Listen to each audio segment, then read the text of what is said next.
नमस्ते बच्चों एंड दोस्तों। आज की क्लास में हम ले आए हैं नंबर सिस्टम यानी संख्या पद्धति। संख्या पद्धति क्या होती है, इसमें से कई प्रकार के प्रश्न व क्वेश्चन कंपटीशन एग्जाम में पूछे जाते हैं। तो हम आज इसको देखेंगे और सारे कंसेप्ट क्लियर करेंगे कि किसी भी प्रकार का अगर क्वेश्चन नंबर सिस्टम पर या संख्या पद्धति पर बने तो हम उसको आसानी पूर्वक सोल्व कर सके और कुछ ही चंद सेकंडों में हम उसका आंसर निकाल सकते हैं। क्योंकि मैथ ही ऐसा एक पार्ट है कि जिसमें सभी बच्चे अधिकतर वीक होते हैं और इसमें सवालों को सॉल्व करने में बहुत सारा समय लगता है। अगर हम मैथ्स वाले पार्ट पर अगर हम इस पर कमांड कर ले तो हम किसी भी एग्जाम को आसानी पूर्वक क्या कर सकते हैं, फाइट कर सकते हैं। तो हम पहला चैप्टर नंबर सिस्टम से प्रारंभ करते हैं और इससे प्रारंभ करते हुए हम आगे से आगे वीडियो में कई प्रकार के गणितीय लाभ हानि एवरेज काम दूरी समय आदि के बारे में हम क्या अध्ययन करेंगे और देखेंगे कि किस प्रकार हम शॉर्ट ट्रिक या आसानी से हम उनको सॉल्व कर सकते हैं प्रश्न उत्तरों को। तो पहला हम देखेंगे कि संख्या पद्धति क्या है। तो हम इसमें देखेंगे कि पहला पॉइंट है प्राकृत संख्या। प्राकृत संख्या या प्राकृतिक संख्या या हिंदू अरबी संख्या या अंग्रेजी में नेचुरल नंबर आदि नामों से हम क्या है इनको जानते हैं। तो प्राकृत संख्या, प्राकृतिक संख्या या हिंदू अरबी या नेचुरल नंबर क्या होते हैं। तो हम देखते हैं जो संख्या एक से प्रारंभ होकर अनंत तक चलती है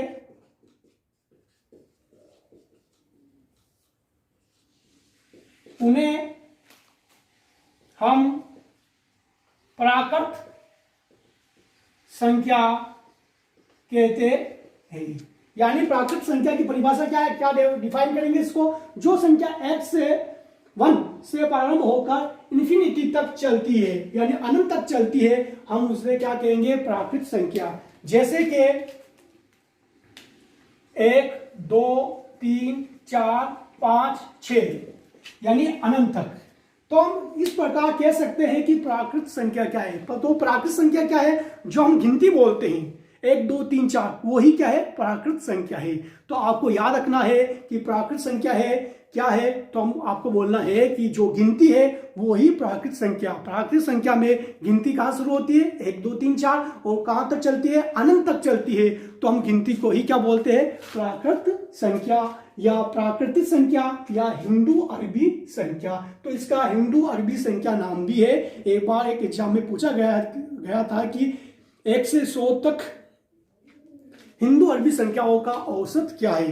तो हमें यही बताना हो कि हिंदू अरबी संख्या क्या है, तो हम क्या औसत क्या निकालेंगे। तो हमें यह भी याद होना चाहिए कि हिंदू अरबी संख्या क्या है। तो हिंदू अरबी संख्या हम प्राकृत संख्या को ही बोलते हैं। तो क्या है, जो संख्या 1 से प्रारंभ होकर अनंत तक चलती है उन्हें हम प्राकृत संख्या करते हैं, यानी गिनती को ही हम क्या बोलते हैं, प्राकृत संख्या बोलते हैं। अब अगला है आपके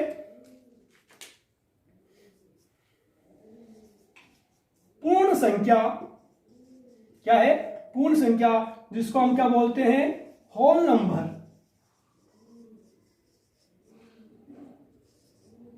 होल नंबर पूर्ण संख्या क्या है, पूर्ण संख्या क्या है, ऐसी संख्या जो 0 से प्रारंभ होकर, क्या है, जो 0 से प्रारंभ होकर अनंत तक चलती है उनको हम क्या बोलते हैं, पूर्ण संख्या बोलते हैं, या फिर उसको अंग्रेजी में बोलेंगे होल नंबर। तो क्या है इसकी परिभाषा, ऐसी संख्या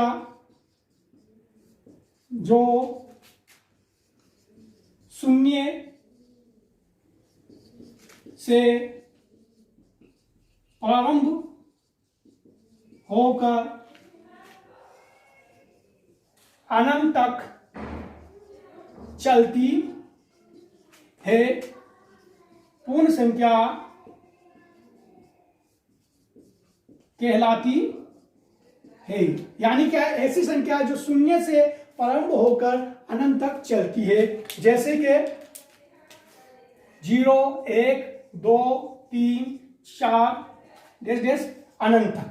तो ये यानी हम कह सकते हैं जब प्राकृत संख्या है उसके आगे हम क्या लगा दे, एक शून्य लगा दे, तो वो कौन सी संख्या बन जाती है, पूर्ण संख्या बन जाती है। यानी एक के आगे अगर हम 0 ऐड कर दे तो क्या हो जाता है, पूर्ण संख्या का निर्माण हो जाता है। केवल प्राकृत संख्या के आगे एक 0 लगाओ, उसको हम क्या बोलेंगे, पूर्ण संख्या। यानी 0 प्लस प्राकृत संख्या, 0 प्लस प्राकृत संख्या वो क्या कहलाती है, पूर्ण संख्या कहलाती है। यानी ऐसी संख्या जो शून्य से प्रारंभ होकर अनंत तक चलती है वो क्या कहलाती है, पूर्ण संख्या कहलाती है।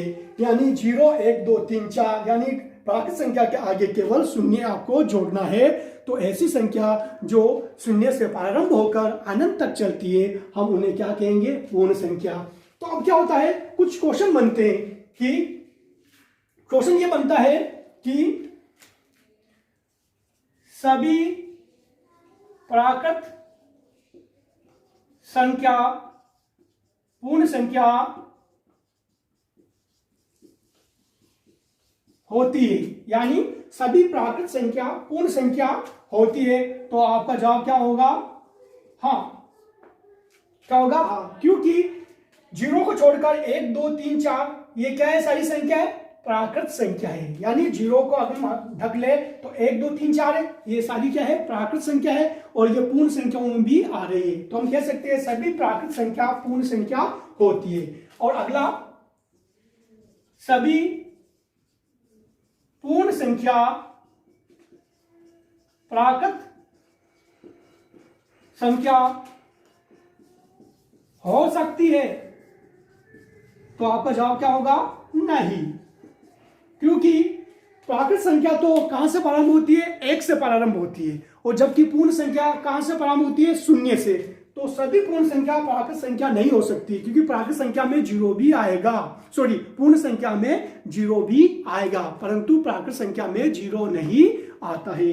तो हम क्वेश्चन पूछे तो हम बता सकते हैं कि सभी प्राकृत संख्या क्या होती है, आपके पूर्ण संख्या हो सकती है, परंतु सभी पूर्ण संख्या प्राकृत संख्या नहीं होती है, क्योंकि पूर्ण संख्याओं में 0 ऐड होता है, 0 ऐड होता है। तो इस प्रकार प्राकृत संख्या क्या है और पूर्ण संख्या क्या है, अब आपको अच्छी तरह से समझ में आ गया होगा, नो डाउट होगा।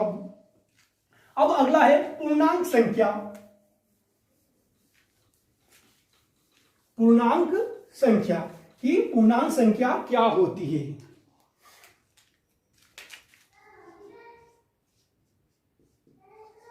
पूर्णांक संख्या जिसे हम बोलते हैं इंटीजर्स। इंटीजर्स क्या होता है, पूर्णांक संख्या कहते हैं, और इसका साइन क्या है, आई है। यानी इंटीजर को हम क्या है, आई से प्रदर्शित करते हैं। तो इसकी परिभाषा क्या है, ऐसी संख्या जो ऋणात्मक इन्फिनिटी से, यहाँ क्या है, ऐसी संख्या जो ऋणात्मक इन्फिनिटी से प्रारंभ होकर धनात्मक इन्फिनिटी तक चले।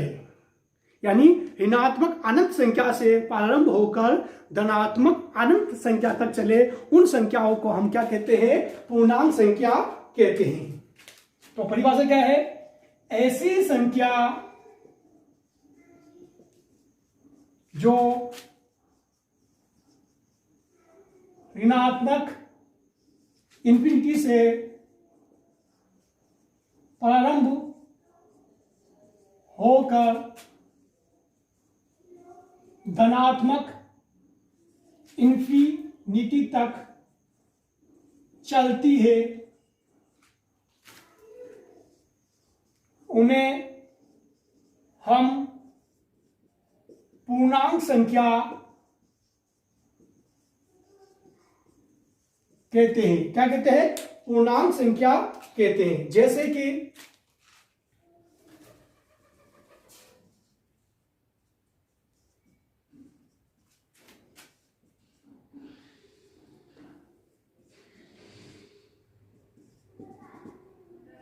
ये ऋणात्मक इन्फिनिटी से प्रारंभ हुआ और कहां तक खत्म हुआ, धनात्मक इन्फिनिटी तक खत्म हुआ। तो ये सारी संख्या किसमें काउंट की जाएगी, पूर्णांक संख्या में, इंटीजर्स में काउंट की जाएगी। अब देखते हैं पूर्णांक संख्या दो प्रकार की होती है। पूर्णांक संख्या कितने प्रकार की होती है, दो प्रकार की होती है। पहली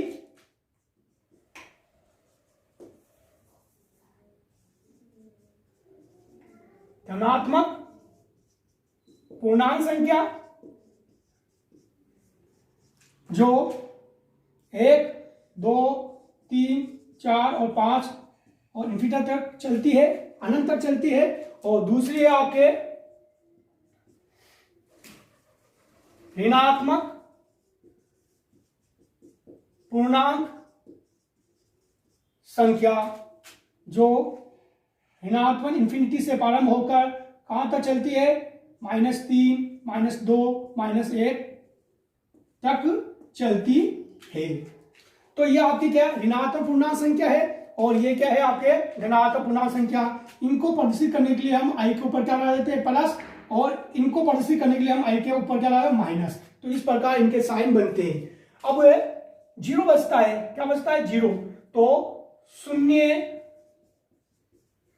में तो ऋणात्मक और ने ही धनात्मक पूर्णांक संख्या है। यानी जीरो ने तो ऋणात्मक है और ना ही धनात्मक है।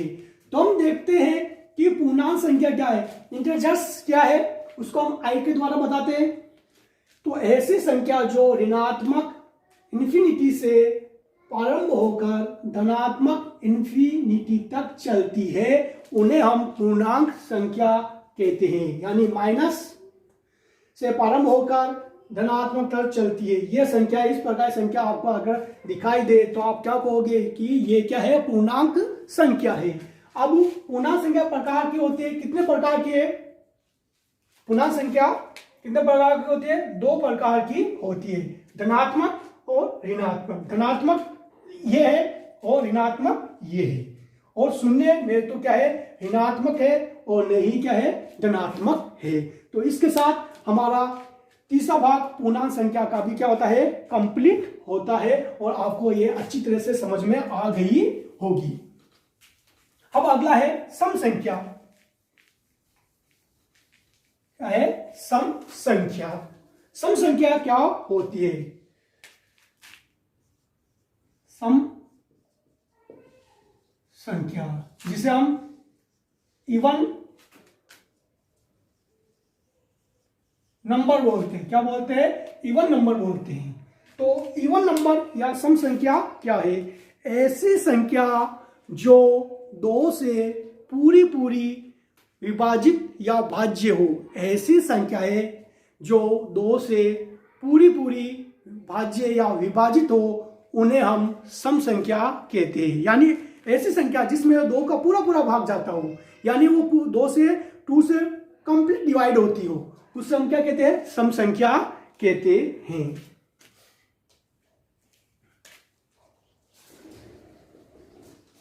ऐसी संख्या जो दो से पूर्ण रूप से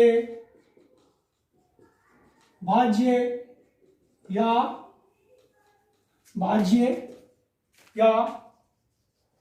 या विभाजित हो, सम संख्याएं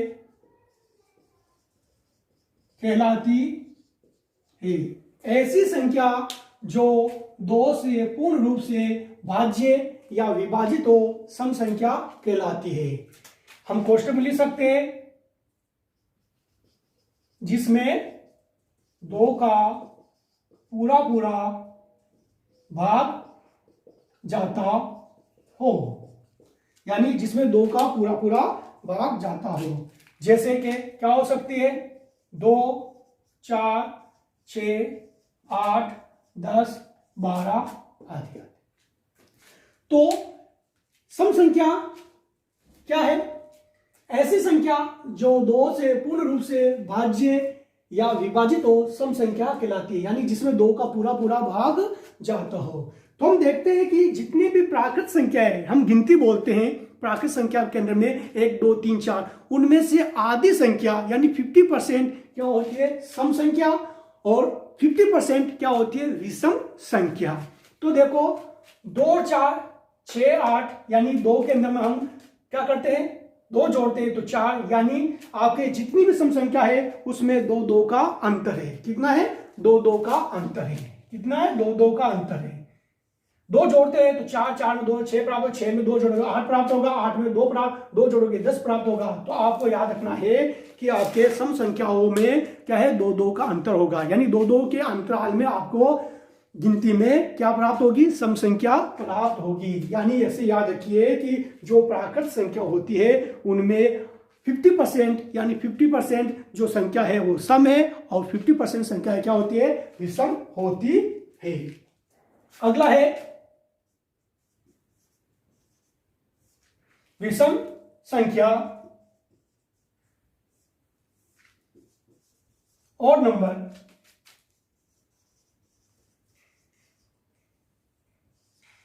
और नंबर, तो और नंबर क्या है?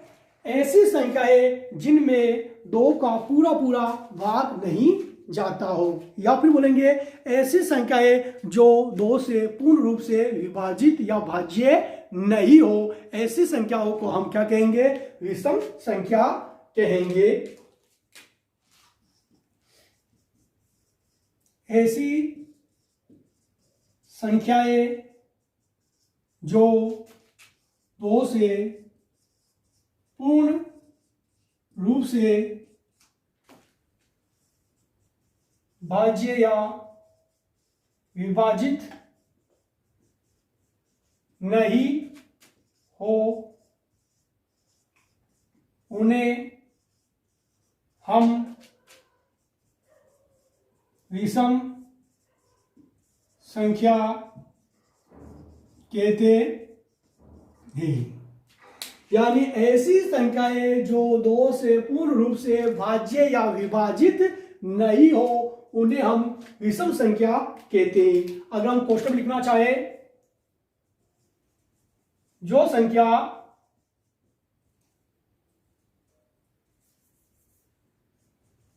जिस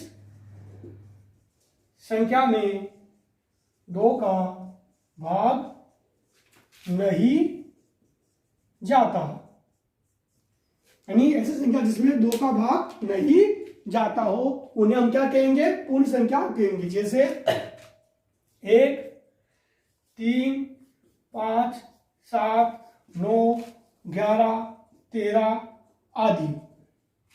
तो ये सारी संख्याएं क्या है? ये विषम संख्या है। 1, 3, 5, 7, 9, 11, 13, ये सब विषम संख्या है। ये भी क्या 2, 2 के अंतराल पर पाई जाती है। यानी हम कह सकते हैं कि अगर हम विषम संख्या ज्ञात करनी है और हमें एक विषम संख्या पता है तो उसमें 2, 2 जोड़ते चले जाएंगे और हमें विषम संख्या प्राप्त होती चली जाएगी। उसी प्रकार अगर हमें एक सम संख्या प्राप्त है तो उसके अंदर हम 2, 2 जोड़ते हुए चले जाएंगे तो हमें सम संख्या प्राप्त हो जाएगी। यानी किसी भी प्राकृत संख्या के अंदर में 50% सम संख्या होती है और 50% क्या होती है? विषम संख्या होती है। सम संख्याओं जो होती है वो 2 से पूर्ण रूप से विभाजित होती है, यानी उसमें अंदर में 2 का पूरा पूरा भाग जाता है, जबकि विषम संख्याओं में 2 का पूरा पूरा भाग नहीं जाता है, यानी हम उस विषम संख्याओं को 2 से डिवाइड नहीं कर सकते हैं। तो ये आपके सामने क्या आ गया है? सम संख्या और विषम संख्या। अब देखते हैं हम भाज्य संख्या। भाज्य संख्या की भाज्य संख्या क्या है?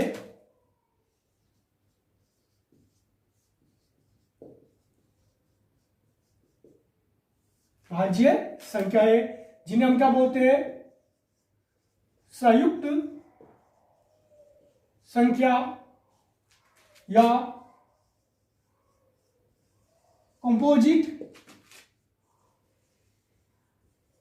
नंबर। भाज्य संख्या है जिनको हम बोलते हैं संयुक्त संख्या भी बोलते हैं, संयुक्त संख्या है या कंपोजिट नंबर। तो क्या है, क्या कहेंगे हम, सीधी और सरल लैंग्वेज में लिखते हैं कि क्या होती है,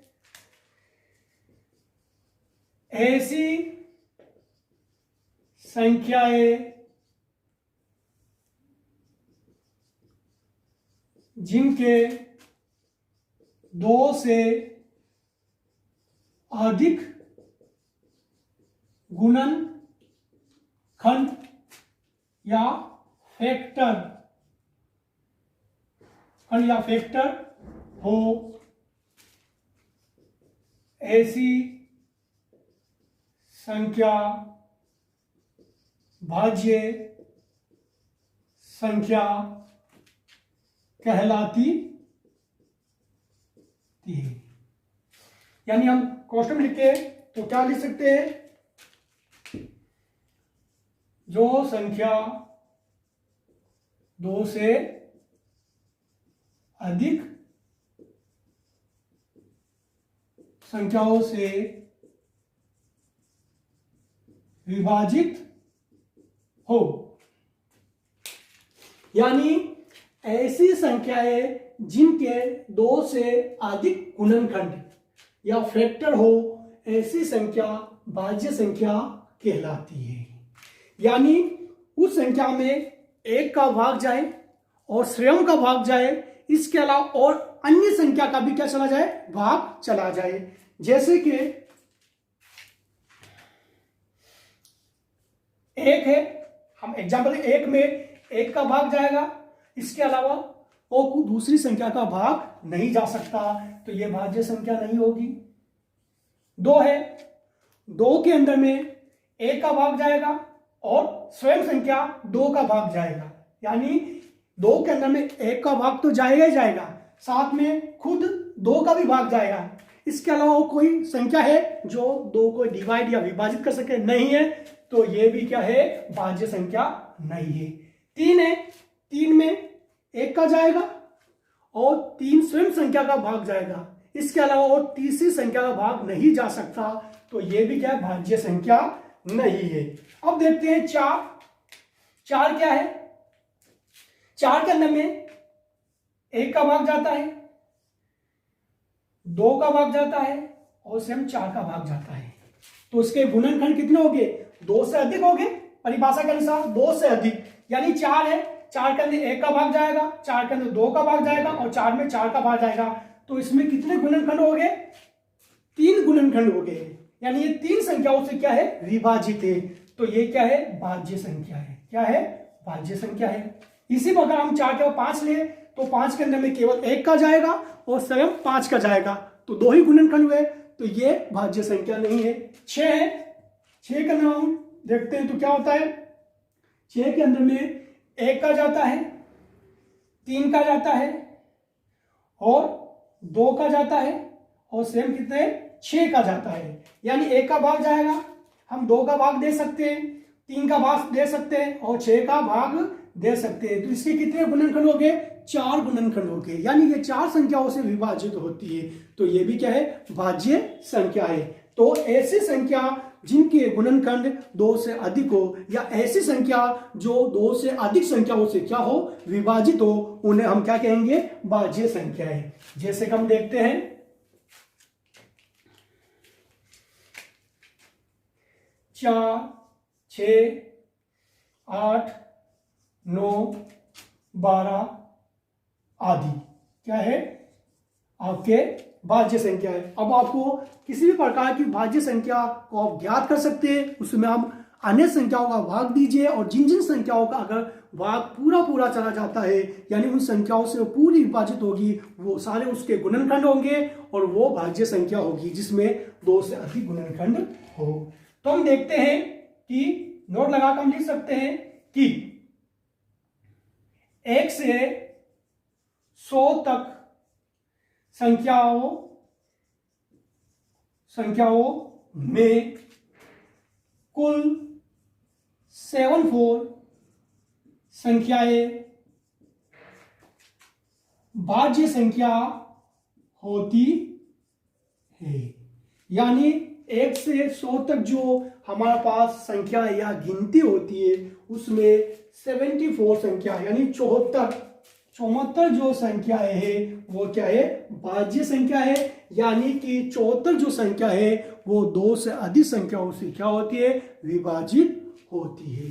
तो भाज्य संख्या क्या है कि ऐसी संख्या जिनके 2 से अधिक गुणनखंड हो, ऐसी संख्या क्या कहलाती है, भाज्य संख्या कहलाती है। जो संख्या 2 से अधिक संख्याओं से क्या हो जाए, विभाजित हो जाए।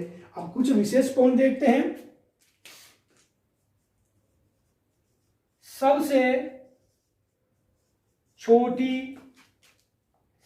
छोटी भाज्य संख्या क्या है, 4। यानी भाज्य संख्या प्रारंभ कहां से हुई, 4 से। अभी हमने देखा 1 का देखा, 2 को देखा, 3 को देखा, तीनों के गुणन क्या है, 2 से अधिक नहीं है। तो 4 का देखा तो 4 का गुणन क्या है, 2 से अधिक है। तो सबसे छोटी भाज्य संख्या कौन सी है, 4। दूसरा, सबसे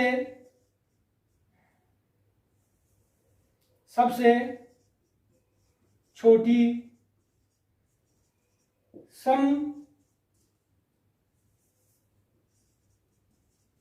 भाज्य संख्या क्या है, वो भी 4। सबसे छोटी सम संख्या यानी 4 से प्रारंभ हो रही है, सबसे छोटी संख्या भी है और सबसे सम संख्याओं में भी छोटी है।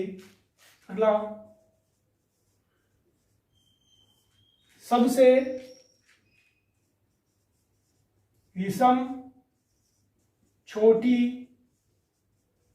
भाज्य संख्या क्या होती है, 9। सबसे विषम देखो 4, 6, 8 और विषम कहां से प्रारंभ हो रही है, 9 से। तो सबसे विषम छोटी भाज्य संख्या क्या है, 9। अगला क्वेश्चन, सबसे बड़ी भाज्य संख्या क्या है।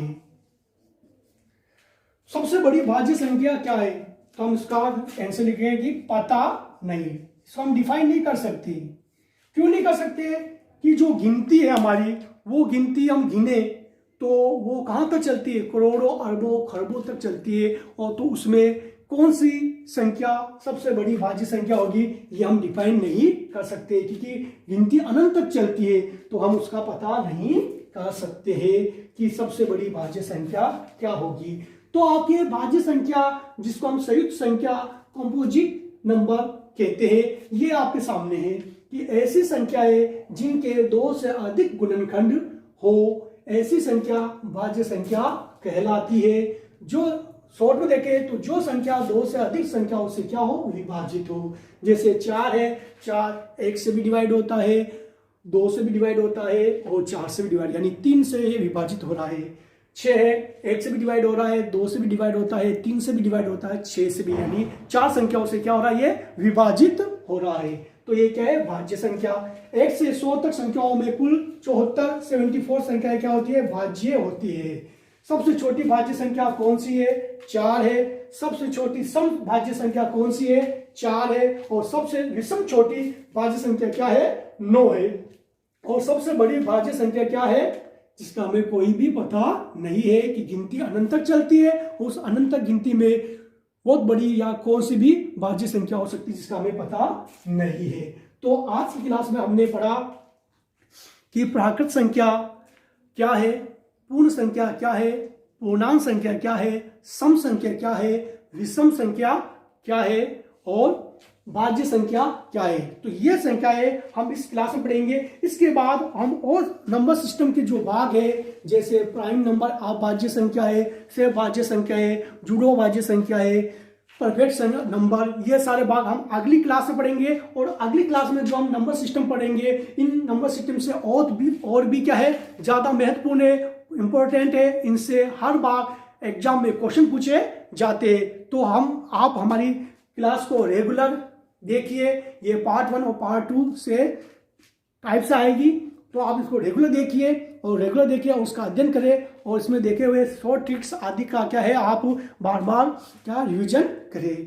तो आपसे रिक्वेस्ट है कि हमारे चैनल को ज़्यादा से ज़्यादा क्या करें, सब्सक्राइब करें, लाइक करें, कमेंट करें और अपने फ्रेंड्स और दोस्तों के व्हाट्सएप और फेसबुक ग्रुप पर इसको शेयर करें। धन्यवाद।